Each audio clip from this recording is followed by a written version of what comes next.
عزیز دوستوں، میں آپ کو مسلک حق کا اہل سنت و جماعت بریلوی، یہ بات یاد رکھیے گا پورا تعارف کے ساتھ، اور اتنا یقین کہ اپنے زندہ ہونے کا جتنا یقین ہے اس سے کروڑوں گنا زیادہ اس بات کا یقین ہے کہ ہمارا مسلک حق اور سچ ہے۔ اس کے ساتھ یہ آپ کو بتا رہا ہوں کہ ان دھوکے بازوں کے دھوکے سے نکلیں اور میدان عمل میں آئیں۔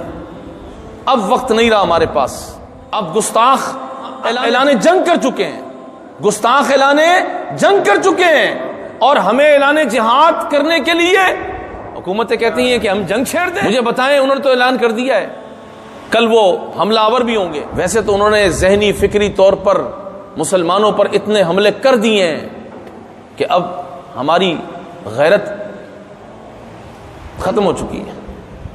غیرت ہوتی تو ہم یہ جینا جیتے جو آج جی رہے ہیں۔ غیرت مند حضور کی گستاخی کے وقت تسبیح نہیں پڑھتا، غیرت مند حضور کی گستاخی کے وقت نفل نہیں پڑھنے چلا جاتا، غیرت مند حضور کی گستاخی کے وقت بیعت نہیں کرتا۔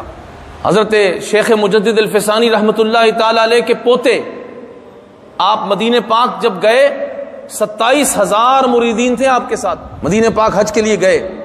وہ سفرنامہ کبھی میں آپ کو سناؤں گا۔ جب آپ وہاں گئے، آپ نے سارے مریدوں کو مدینہ پاک پہنچتے ہی فرمایا کہ اب یہاں کوئی بندہ مجھ سے بیعت نہیں کرے گا، یہاں کوئی بندہ میرے قریب نہیں آئے گا، یہاں میں رسول اللہ کی بارگاہ کا ایک ادنا بندہ ہو کر، حضور کا ایک ادنا غلام ہو کر حاضر ہوا ہوں، یہاں میں شیخ اور پیر بن کے حاضر نہیں ہوا۔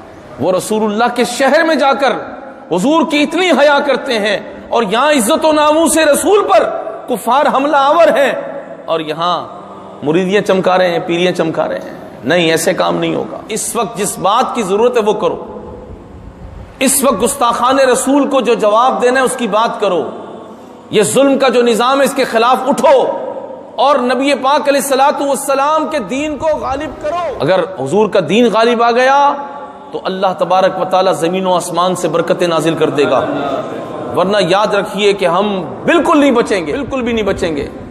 ہمارے بچے برباد ہو چکے ہیں۔ نوجوان بچوں کو اٹھائیں، آپ سامنے سے بھی ان کا حلیہ دیکھیں تو عجب ہے، اور اندر سے اگر آپ اٹھائیں تو انہیں اسلام کا کچھ پتہ ہی نہیں۔